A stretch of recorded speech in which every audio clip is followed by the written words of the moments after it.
ঢাকায় ভারতের পররাষ্ট্র সচিবের দ্বিতীয় দিন চলছে সচিব পর্যায়ে বৈঠক, আলোচনায় করোনা ভ্যাকসিন সহ দ্বিপক্ষীয় নানা ইস্যু। অস্ত্র মামলায় শাহিদের জামিন নামঞ্জুর, অভিযোগ গঠন ২৭ আগস্ট। পিকে হালদারের ৩,০০০ কোটি টাকা আত্মসাৎ মামলায় ৪ জনকে দুদকে জিজ্ঞাসাবাদ। বিশ্বজুড়ে আবারও বেড়েছে দৈনিক শনাক্ত, এখনও শীর্ষে ভারত। ৫ মাসে সর্বোচ্চ সংক্রমণ। দক্ষিণ কোরিয়ায় টিকার ন্যায়সঙ্গত বরাদ্দ নিশ্চিতের আহ্বান। গণপরিবহনে চরম অরাজকতা, স্বাস্থ্যবিধি না থাকলেও নেওয়া হচ্ছে দ্বিগুণ ভাড়া। আজ পরিবহন মালিকদের সাথে বৈঠক। নানামুখী উদ্যোগে সচল হচ্ছে দেশের আবাসন খাত। ডিসেম্বর নাগাদ ফিরতে পারে আগের চেহারা, আশা রিহ্যাব সভাপতি। ব্যবসায়ীদের নয়, ঢাকা ৫ ও ১৮ আসনে পরীক্ষিত ত্যাগী নেতাদের মনোনয়ন দিতে চায় আওয়ামী লীগ, মত কেন্দ্রীয় নেতাদের। মার্কিন প্রেসিডেন্ট নির্বাচন দৌড়ে এবার ডেমোক্রেট দলের মনোনয়ন পেলেন বাইডেন। আবারও ক্ষমতায় বসার প্রত্যাশায় ট্রাম্প। এবং চ্যাম্পিয়ন্স লিগে লাইপজিগকে ৩-০ গোলে হারিয়ে প্রথমবার ফাইনালে পিএসজি। রাতে দ্বিতীয় সেমিতে বায়ার্ন মিউনিখের প্রতিপক্ষ অলিম্পিক লিও।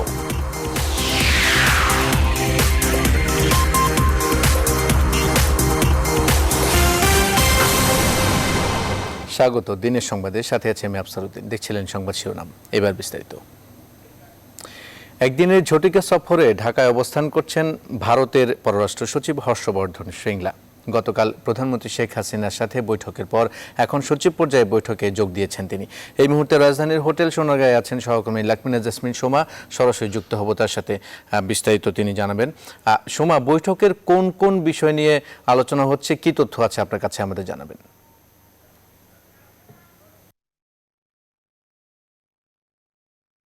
ধন্যবাদ আফসার, আপনাকে এর আগে যেমনটি জানাচ্ছিলাম যে আজকে মূলত দুদেশের যে দ্বিপাক্ষিক বৈঠক পররাষ্ট্র সচিব পর্যায়ে, সেই বৈঠকটি কিন্তু এরই মধ্যে শুরু হয়েছে। এবং আপনাকে বলতে চাই যে এই হোটেল সোনারগাঁয়ে বেশ প্রায় ১ ঘন্টারও উপর হয়ে গেছে যে দ্বিপক্ষীয় যে বৈঠক, সেই বৈঠকটি অনুষ্ঠিত হচ্ছে। এবং বৈঠকে বেশ কিছু বিষয় কিন্তু এজেন্ডা থাকতে পারে, যেটি আপনাকে আগেই বলছিলাম যে গতকাল প্রধানমন্ত্রী শেখ হাসিনার সঙ্গে পররাষ্ট্র সচিব শ্রিংলা যখন দেখা করেছেন এবং সেখানে বেশ কিছু বিষয় আলোচনা হয়েছে, তারই প্রেক্ষিতে কিন্তু স্বাভাবিকভাবে সেই বৈঠকের সূত্র ধরে বা পররাষ্ট্র মন্ত্রণালয়ের যে সূত্রগুলো রয়েছে সেই সূত্র ধরে বলা চলে যে বেশ কিছু দুদেশের সম্পর্ক উন্নয়ন সংক্রান্ত এবং স্বার্থ সংশ্লিষ্ট বিষয়গুলোই তোলা হচ্ছে। আপনাকে যদি আরও সুনির্দিষ্টভাবে বলতে চাই তাহলে বলবো যে দুই দেশ আসলে এই যে করোনার সময়ে বা করোনা পরবর্তী সময়ে কিভাবে দুদেশের অর্থনৈতিক সহযোগিতা বা উন্নয়ন প্রকল্পগুলোকে কিভাবে এগিয়ে নেওয়া যায়, সেই বিষয়ে তারা একটি সিদ্ধান্ত বা আলোচনা নেবে যে কিভাবে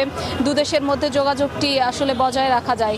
একই সাথে আরও একটি প্রপোজাল বা ভারতের পক্ষ থেকে দেওয়া হচ্ছে, সেটি হলো যে আকাশপথে এবং রেলপথে কিভাবে দুদেশের মধ্যে যোগাযোগ এই করোনার মধ্যেও চালু করা যায়, সেরকম একটি নকশা বা সেরকম একটি প্রস্তাব বাংলাদেশকে কিন্তু দেওয়া হচ্ছে। এবং একই সাথে এরই মধ্যে শ্রিংলা তিনি কিন্তু বেশ কিছু সিনিয়র সাংবাদিকের সঙ্গেও দেখা করেছেন এবং সেখানে তিনি বলেছেন যে ভারতে যে কোভিড-19 ভ্যাকসিন ম্যানুফ্যাকচার করা হবে, যেটি অক্সফোর্ডে ডেভেলপ করা হচ্ছে, সেই ভ্যাকসিন আসলে শেষ পর্যন্ত যদি বাজারে আসে তাহলে বাংলাদেশকে কিন্তু বিশেষ প্রায়োরিটি দেওয়া হবে। সব মিলে বেশ কিছু বিষয়গুলো নিয়েই আলোচনা হচ্ছে। বাংলাদেশের পক্ষ থেকে রোহিঙ্গাদের বিষয়টিও তুলে ধরা হবে এবার মিটিংয়ে। তো মিটিং শেষে আসলে আমরা হয়তোবা অনেকটা জানতে পারবো যে শেষ পর্যন্ত দুদেশে কোন বিষয়গুলো গুরুত্ব পেল। সোমা, আপনাকে অসংখ্য ধন্যবাদ আমাদের সাথে যুক্ত হওয়ার জন্য। ভারতের পররাষ্ট্র সচিব হর্ষবর্ধন শ্রিংলা সচিব পর্যায়ে আলোচনায় বসেছেন। কি কি বিষয়ে আলোচনা হচ্ছিল সে বিষয়ে জানাচ্ছিলেন সহকর্মী লাকমিনা জাসমিন সোমা। ভারতের করোনার ভ্যাকসিন আবিষ্কার হচ্ছে, আর এসব বিষয়ে আলোচনার জন্যই ভারতীয় পররাষ্ট্র সচিব বাংলাদেশে এসেছেন বলেছেন পররাষ্ট্রমন্ত্রী এ.কে আব্দুল মোমেন। সকালে সিলেটে এক অনুষ্ঠানে সাংবাদিকদের এসব কথা বলেন তিনি।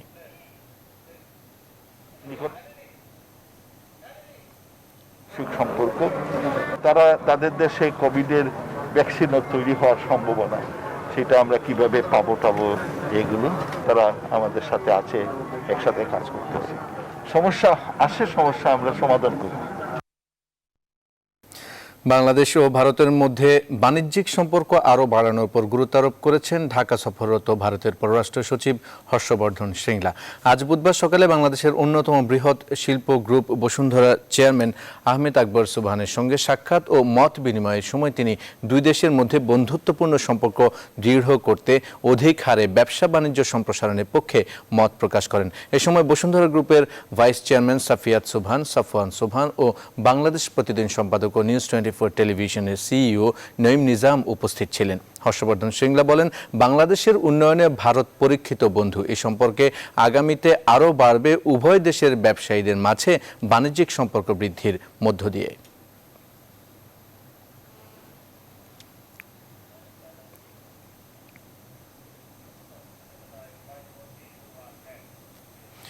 ব্রিজেন্ট গ্রুপের চেয়ারম্যান মোহাম্মদ শাহেদের বিরুদ্ধে রাজধানীর উত্তরা পশ্চিম থানার অস্ত্র আইনে করা মামলার চার্জশিট গ্রহণ করেছেন আদালত।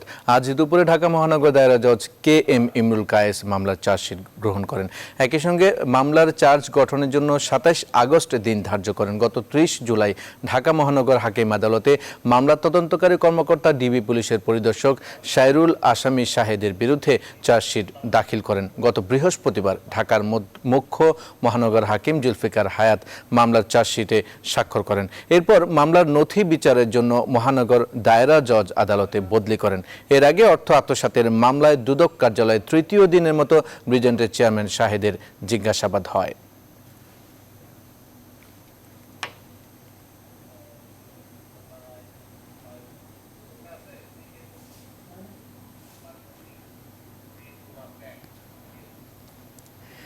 গেল 24 ঘন্টায় বিশ্বজুড়ে আবারও বেড়েছে কোভিড-19 সংক্রমণ। একদিনে আক্রান্ত হয়েছে 2,53,000-এর বেশি, প্রাণ হারিয়েছেন 6,300 শতাধিক। 2 সপ্তাহের বেশি সময় ধরে দৈনিক সংক্রমণের শীর্ষে রয়েছে ভারত। যুক্তরাষ্ট্র ও ব্রাজিলে 24 ঘন্টায় সংক্রমণ বেড়েছে। গেল 5 মাসের মধ্যে সর্বোচ্চ সংক্রমণের ঘটনা ঘটেছে দক্ষিণ কোরিয়ায়। এদিকে অক্সফোর্ডের ভ্যাকসিনটি সফল হলেই অস্ট্রেলিয়ায় তা বিনামূল্যে সরবরাহ করা হবে বলে ঘোষণা দিয়েছেন দেশটির প্রশাসন। অন্যদিকে করোনার টিকার ন্যায়সঙ্গত বরাদ্দ নিশ্চিত করতে বিশ্বকে ভ্যাকসিন জাতীয়তাবাদ রোধ করার আহ্বান জানিয়েছে বিশ্ব স্বাস্থ্য সংস্থা। নিবিড় আমিনের ডেস্ক রিপোর্ট। করোনার মরণ ছোবল থেকে এখনও নিজেকে মুক্ত করতে পারেনি যুক্তরাষ্ট্র। টানা 3 দিন পর আবারও 1000-এর অধিক মৃত্যু হয়েছে দেশটিতে। ভাইরাস শনাক্ত হয়েছে প্রায় 44,000 মানুষের দেহে। একই রকম চিত্র ব্রাজিলেও। একদিনে 1000-এর বেশি আক্রান্ত হয়েছে লাতিন আমেরিকার দেশটিতে। এমন পরিস্থিতিতে জনসন অ্যান্ড জনসনের পরীক্ষামূলক করোনা ভ্যাকসিনের চূড়ান্ত পর্যায়ের ট্রায়ালের অনুমোদন দিয়েছে ব্রাজিলের স্বাস্থ্য মন্ত্রণালয়। টানা 2 সপ্তাহের বেশি সময় ধরে সংক্রমণের শীর্ষে থাকা ভারতে গেল জুলাইয়ের 22 তারিখের পর সর্বোচ্চ 1000-এর বেশি প্রাণহানি হয়েছে। অন্যদিকে গির্জা ও উপাসনালয়গুলোতে লোক সমাগম বাড়ায় 5 মাসের মধ্যে সর্বোচ্চ সংক্রমণের ঘটনা ঘটেছে দক্ষিণ কোরিয়ায়। এদিকে অস্ট্রেলীয় প্রধানমন্ত্রী স্কট মরিসন বলেছেন, অক্সফোর্ডের ভ্যাকসিনটি সফল হলেই তা উৎপাদন শুরু হবে তার দেশে, আর সেই টিকা বিনামূল্যে পেয়ে যাবেন অস্ট্রেলিয়ার 2.5 কোটি নাগরিক।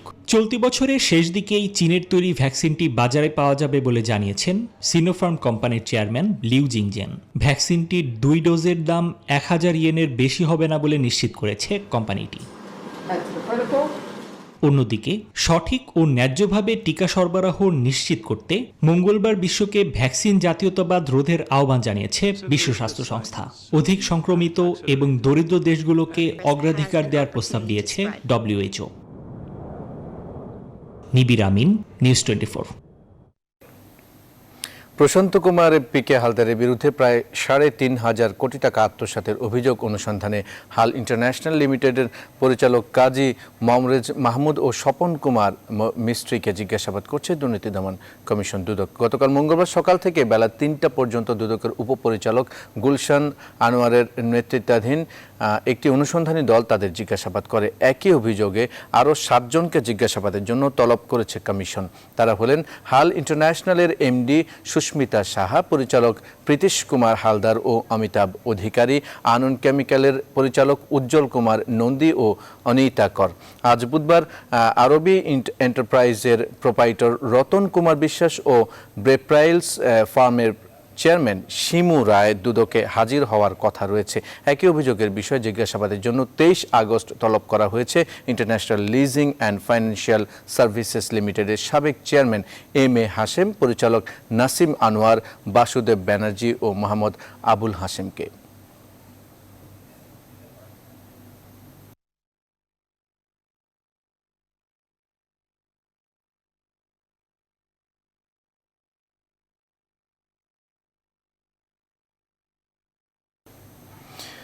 জিয়াউর রহমান ইতিহাসের ফুটনোট, তিনি কখনো ইতিহাসের নায়ক হতে পারে না বলে মন্তব্য করেছেন আওয়ামী লীগের সাধারণ সম্পাদক ওবায়দুল কাদের। সকালে বরিশাল সড়ক জোন বিআরটিএ ও বিআরটিসি কর্মকর্তাদের সাথে মত বিনিময় সভায় ভিডিও কনফারেন্সে যুক্ত হয়ে তিনি এই মন্তব্য করেন। আর পাঠক স্বাধীনতার ঘোষক হতে পারে না, এরকম অনেকেই ঘোষণা পাঠ করেছে। জিয়া ইতিহাসের ফুটনোট মাত্র, ইতিহাসের ফুটনোট কখনো ইতিহাসের নায়ক হতে পারে না। করোনার ধকল কাটিয়ে সচল হচ্ছে দেশের আবাসন খাত। সরকার ঘোষিত প্রণোদনা কিংবা নানা সুযোগ সুবিধায় উদ্বুদ্ধ হচ্ছে এ খাতের ক্রেতারা। রিহ্যাব সভাপতির আশা, আগামী ডিসেম্বর নাগাদ পুরো গতিশীলতায় ফিরবে আবাসন খাত। এদিকে দেশের জমি বেচা কেনা বা হস্তান্তর প্রক্রিয়ায় এসেছে অনেকটাই স্বাভাবিকতা, বাড়ছে রাজস্ব আদায়, জানাচ্ছেন ফখরুল ইসলাম। মানুষের মৌলিক চাহিদার অন্যতম আবাসন খাত। করোনার গত 5 মাসে প্লট ও ফ্ল্যাট ক্রয় থমকে গেলেও বিপুল অর্থলগ্নিকারী খাতটি ধাক্কা সামলে আবারও ঘুরে দাঁড়াচ্ছে।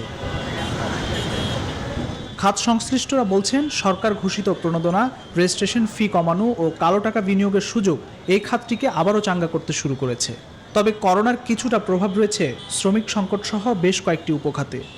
রেজিস্ট্রেশন কস্ট কমানো, অপ্রদর্শিত আয় বিনা কোনো প্রশ্নে এই সেক্টরে ব্যবহার করার যে সুযোগটা দিয়েছে, এটা কিন্তু আমাদের কাস্টমারদেরকে উদ্বুদ্ধ করছে। অ্যাকচুয়ালি কি টোটাল ইকোনমি কিন্তু ঘুরে দাঁড়াতে শুরু করেছে। এদিকে সাধারণ মানুষের জমি বেচা কেনা বা হস্তান্তরে ফিরেছে স্বাভাবিক অবস্থা। করোনার প্রভাব কমে আসায় বেড়েছে ভিড়, রেজিস্ট্রি অফিসগুলো হয়ে উঠছে কর্মচঞ্চল। মার্চে ঢাকা জেলায় যেখানে দলিল রেজিস্ট্রি হয়েছে 16,437টি, করোনার প্রভাব কাটিয়ে জুলাইয়ে সেটি 14,246টি। নিবন্ধন অধিদপ্তরের হিসেব অনুযায়ী বিগত 12 বছরে 4,23,68,729টি রেজিস্ট্রিকৃত দলিলে আয় হয়েছে 93,749 কোটি টাকা, যেখানে মাসে আয় দাঁড়িয়েছে 651 কোটি টাকা। আর করোনায় শুধু মে মাসে রাজস্ব আয় হয়েছে 529 কোটি টাকা। রেভিনিউ আদায় হচ্ছে, আমরা stamp, registration fee, local government tax, VAT, উৎসকর এগুলো তো আদায় করি। কোভিড-19-এর পূর্বে আমাদের রেজিস্ট্রেশন ডিপার্টমেন্টের যে কাজের গতি ছিল, বর্তমানে একেবারেই সেই স্বাভাবিক অবস্থায় চলে এসছে। স্বাস্থ্যবিধি এগুলো যেভাবে আছে সেগুলোকে আমরা মেনে আমরা সেই সেবাটা দিচ্ছি। আধুনিক আবাসনে সিঙ্গেল ডিজিটের ঋণ সুবিধায় আগ্রহ বেড়েছে ক্রেতাদের। তবে সরকার এগিয়ে আসলেও ব্যাংকগুলো থেকে ততটা সাড়া মেলেনি বলে জানালেন রিয়েল এস্টেট হাউজিং অ্যাসোসিয়েশনের সভাপতি।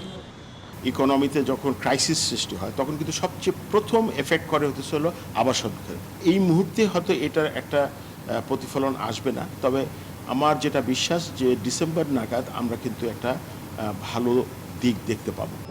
সবকিছু মিলিয়ে দেশের অর্থনৈতিক গতিশীলতার উপর নির্ভর করেই আবাসন খাত আরও সমৃদ্ধ হবে বলে আশা সংশ্লিষ্টদের।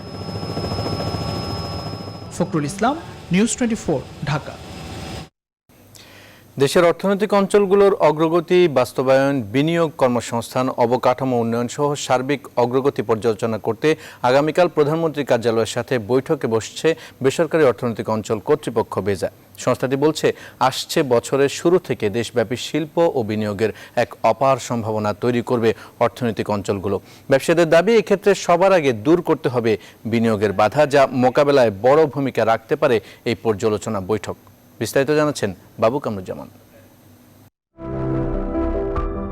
দেশি বিদেশি বিনিয়োগ আকর্ষণ এবং বিপুল কর্মসংস্থানের লক্ষ্য নিয়ে বিশেষ অর্থনৈতিক অঞ্চল বাস্তবায়নে কাজ করছে সরকার। তবে সেই বিনিয়োগে বাধাও কম নেই। নিরবিচ্ছিন্ন জ্বালানি, সহজ শর্তে ব্যাংক ঋণ, বন্দর সুবিধা ও অবকাঠামো জটিলতায় বছর বছর খরচ বাড়ছে বিনিয়োগকারীদের। এই যেমন শুরুতে উল্লেখ না থাকলেও গত 1 বছর ধরে জমির ইজারা মূল্যের ওপর 15% ভ্যাট জারি করা হয়েছে, যা অর্থনৈতিক অঞ্চলে বিনিয়োগ ও কর্মসংস্থান বাধাগ্রস্ত করছে বলে মনে করেন ব্যবসায়ীরা। তবে এসব জটিলতা কাটাতে 20 আগস্ট প্রধানমন্ত্রী কার্যালয়ে অনুষ্ঠিত বৈঠকে বিনিয়োগে গতি বাড়াতে সুস্পষ্ট দিক নির্দেশনা আসতে পারে বলে জানিয়েছে বেজা। অবকাঠামোগত সুযোগ সুবিধাগুলো গড়ে উঠবে দীর্ঘ 15 বছর ধরে। প্রতি বছর যাবে এর চাহিদা বাড়বে। ইউটিলিটি সার্ভিসেস অবকাঠামোগুলো আপনার গড়ে উঠবে। প্রধানমন্ত্রীর দিক নির্দেশনা অনুযায়ী বাস্তবায়নাধীন এসব অর্থনৈতিক অঞ্চলের 28টির কাজ এখন চলমান, যার মধ্যে উৎপাদনে গেছে 8টি অর্থনৈতিক অঞ্চল। ব্যবসায়ীদের মতে অর্থনৈতিক অঞ্চল সহ অন্যান্য খাতে বিনিয়োগ বাড়াতে সরকারি ও বেসরকারি খাতকে সমন্বিতভাবে কাজ করতে হবে। পাবলিক সেক্টর পলিসি যখন বানানো হয় তখন প্রাইভেট সেক্টরকে কিন্তু অনেক ক্ষেত্রে আমলে আনা হয় না, ওনাদের যে মতামত। রিজার্ভ বোর্ডে যেমন এবার কিন্তু ট্রেড বডি যারা প্রাইভেট সেক্টরকে রিপ্রেজেন্ট করে আমাদেরকে অন্তর্ভুক্ত করা হয়েছে। অন্য যে গভর্নিং বডিগুলো আছে সরকারের, ওখানেও যাতে প্রাইভেট সেক্টর থেকে বেসরকারি খাত থেকে আমাদেরকে অন্তর্ভুক্ত করা হয়। যিনি বিনিয়োগ করবেন স্বাভাবিকভাবে তিনি যেখানে তার অন্যান্য ইউটিলিটি সার্ভিসেস যেগুলো পাওয়াটা আপনার কোয়ালিটি সার্ভিস তারা পাবে, স্বাভাবিকভাবে সে সেখানে যেতে চাইবে, এটা অত্যন্ত স্বাভাবিক। অতএব আমরা we want to remain competitive. বাস্তবায়নকারী সংস্থা বেজার হিসাবে অর্থনৈতিক অঞ্চলগুলো পুরোপুরি চালু হলে সরাসরি কর্মসংস্থান হবে প্রায় 20 লাখ লোকের, সব মিলে যেখানে 1 কোটি মানুষের কাজের সুযোগ তৈরি হবে। বাবু কামরুজ্জামান, নিউজ 24, ঢাকা। এ পর্যায়ে ভারতের পররাষ্ট্র সচিব হর্ষবর্ধন শ্রিংলার বৈঠকে আমরা আরেকবার যুক্ত হবো। আমাদের সহকর্মী সোমা সেখানে আছেন, লাকমি জেসমিন সোমা, আমরা যুক্ত হচ্ছি সোমার সাথে। সোমা, সর্বশেষ কি তথ্য আছে আপনার কাছে? তারপরে আপনার প্রশ্নগুলো করেন। তারপরে আমাদের যে জয়েন্ট কনসালটেটিভ কমিটি আছে, যেটা নাকি headed by the foreign ministers of the 2 countries, তো একটা সিদ্ধান্ত হয়েছে যে এটা আমরা শীঘ্রই আমরা শুরু করব। এবং এটা শুরু করার একটা ভালো দিক হবে যে বিভিন্ন মন্ত্রণালয় বা লাইন মিনিস্ট্রিগুলোতে যে সমস্ত প্রজেক্টস বা আছে সেইগুলোর যে অগ্রগতি সেটা পর্যালোচনা করা যাবে, এবং যেই সমস্ত প্রজেক্টে বা যেই সমস্ত এরিয়াতে আরও ইম্পেটাস দরকার বা যেগুলো আরও দ্রুত হওয়া উচিত সেগুলোর ব্যাপারেও আমরা দিক নির্দেশনা আমরা পাবো এই কনসালটেটিভ কমিটির মিটিংয়ের মাধ্যমে। সেটা আমরা শীঘ্রই 2 দেশের সুবিধা মতো আমরা ডেট ঘোষণা করব।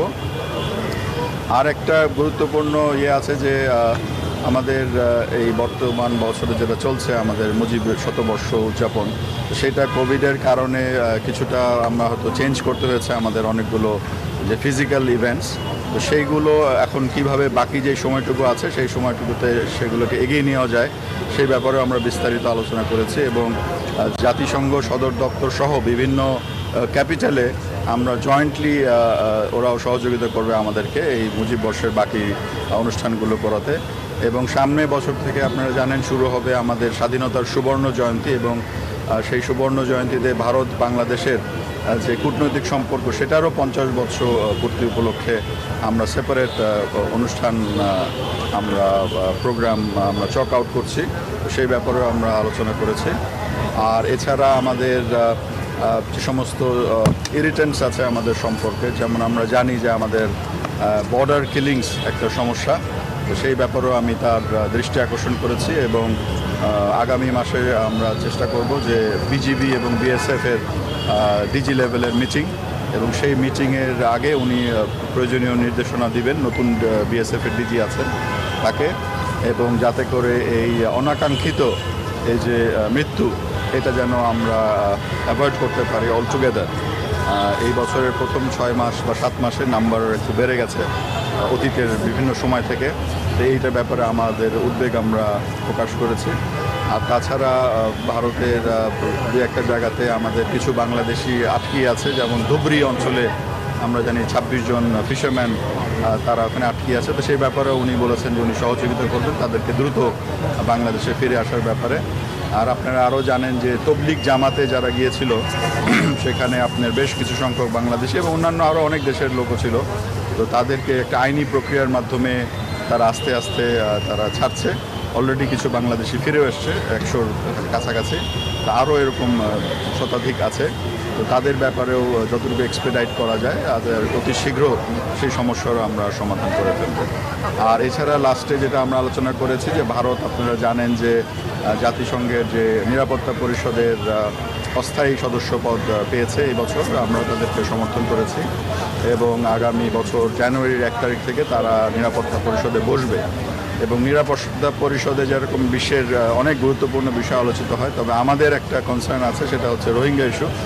এবং রোহিঙ্গা ইস্যুতে আমরা অতীতে অনেক চেষ্টা করে এসেছি যাতে নিরাপত্তা পরিষদে একটি রেজলিউশন পাশ করা যায়, কিন্তু আপনারা জানেন যে কিছু কিছু পার্মানেন্ট সদস্য এই ব্যাপারে তাদের রিজার্ভেশনের কারণে আমরা সেটা করতে পারিনি।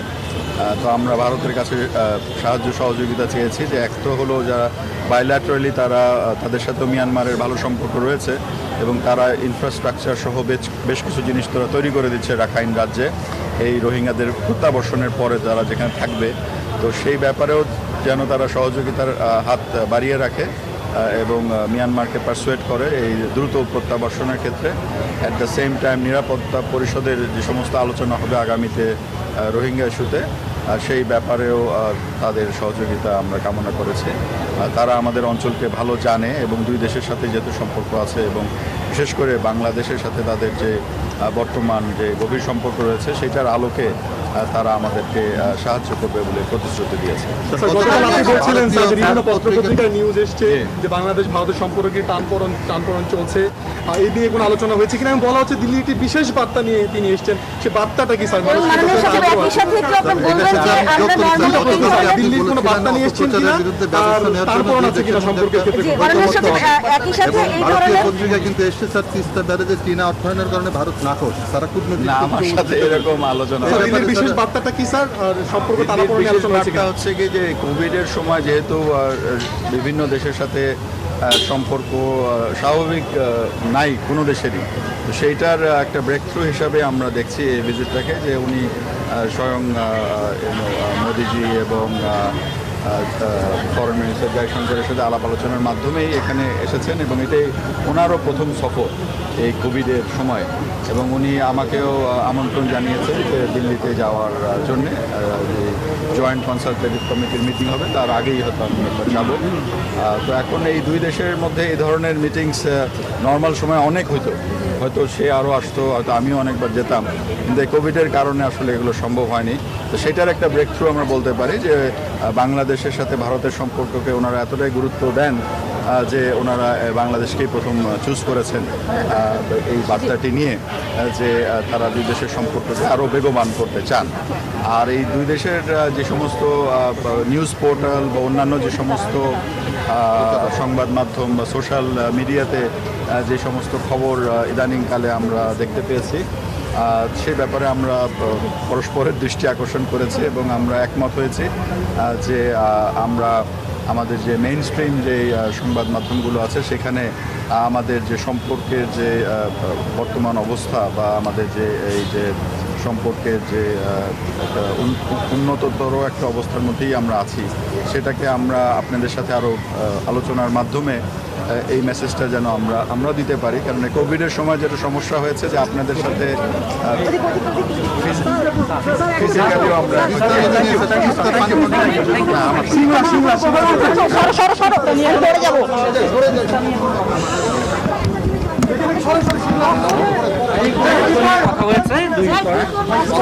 ঝটিকা সফরটা যে বলা হচ্ছে,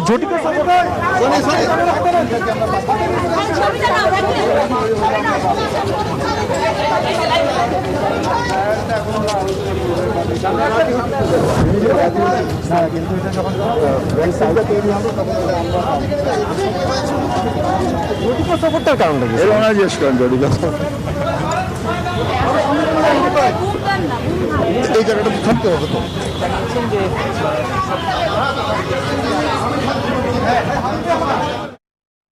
ভারতের পররাষ্ট্র সচিব হর্ষবর্ধন শ্রিংলার সচিব পর্যায়ে বৈঠক শেষে ব্রিফিংয়ে আমরা যুক্ত ছিলাম এতক্ষণ। চরম অরাজকতার মধ্য দিয়ে চলছে গণপরিবহন সেক্টর। স্বাস্থ্যবিধি মানার শর্তে ভাড়া বাড়ানো হলেও এরই মধ্যে উধাও হয়ে গেছে স্বাস্থ্যবিধি। তবে বর্ধিত ভাড়া আদায়ে সোচ্চার পরিবহন মালিকরা। এ নিয়ে আজ মালিকদের সাথে বিআরটি এর কর্তৃপক্ষের বৈঠকের কথা রয়েছে। বিস্তারিত জানাতে টঙ্গী থেকে এই মুহূর্তে যুক্ত আছেন সহকর্মী প্লাবন রহমান এবং সাভার থেকে যুক্ত হবেন নাজমুল হুদা। আমরা সরাসরি চলে যাচ্ছি প্লাবনের কাছে। প্লাবন, স্বাস্থ্যবিধি না মানা হলেও পরিবহনে দ্বিগুণ ভাড়া কেন আদায় করা হচ্ছে, পরিবহন সংশ্লিষ্টরা এ বিষয়ে কি বলছেন?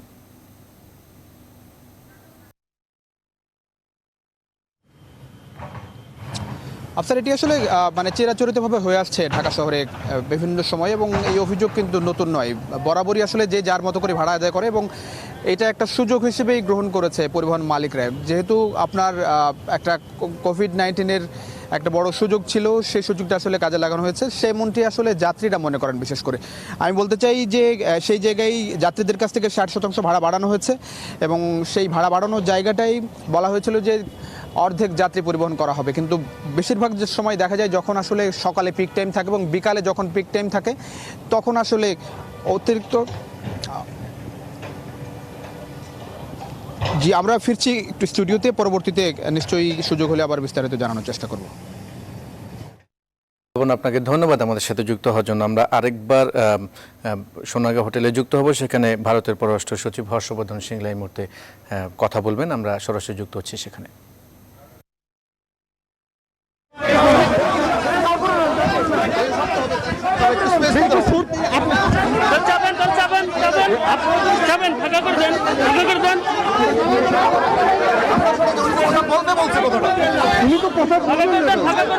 বলবেন তো, একটু ডিসটেন্স রাখেন না রে ভাই, ডিসটেন্স রাখেন।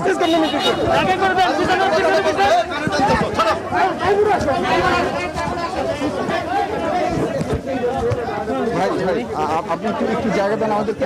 আপনারা পিছন, আমরা সামনে জায়গা করে দেব। আমরা পিছন সামনে জায়গা করে দেব।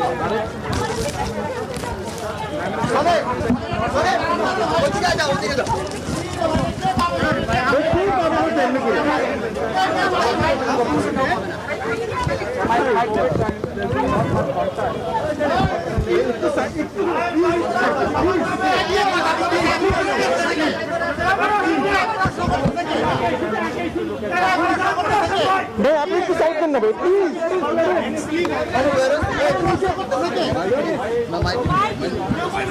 What we are doing to fight COVID-19, like Bangladesh, we also have fairly large.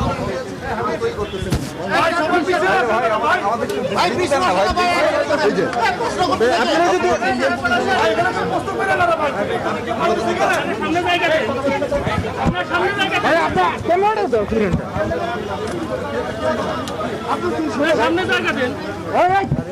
আপনারা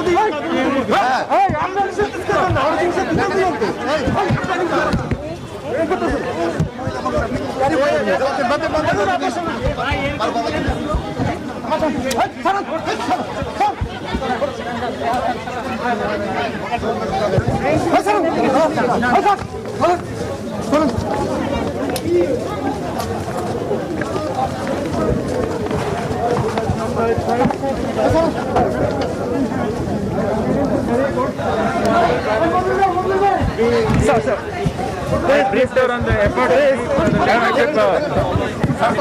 successful one. This was an important time of the year where the Muji boat show you are doing very good things. India and Bangladesh are doing a lot of things. We have a lot of plans. We will take it forward. Thank you so much. Thank you. All the best.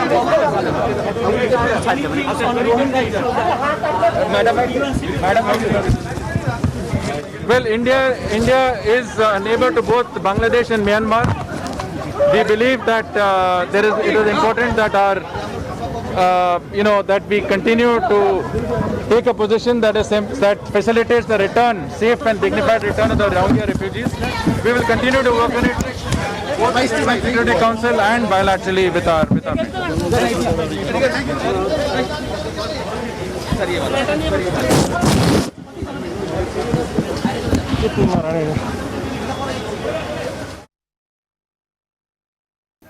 ভারতের পররাষ্ট্র সচিব হর্ষবর্ধন শ্রিংলা কথা বলছিলেন। আমরা তার কথায় এতক্ষণ যুক্ত ছিলাম।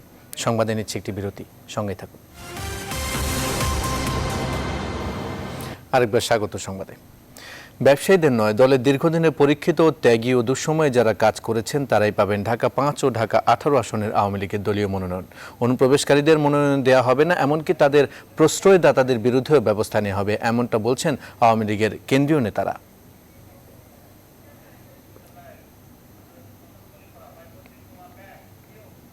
আন্তর্জাতিক প্রসঙ্গ।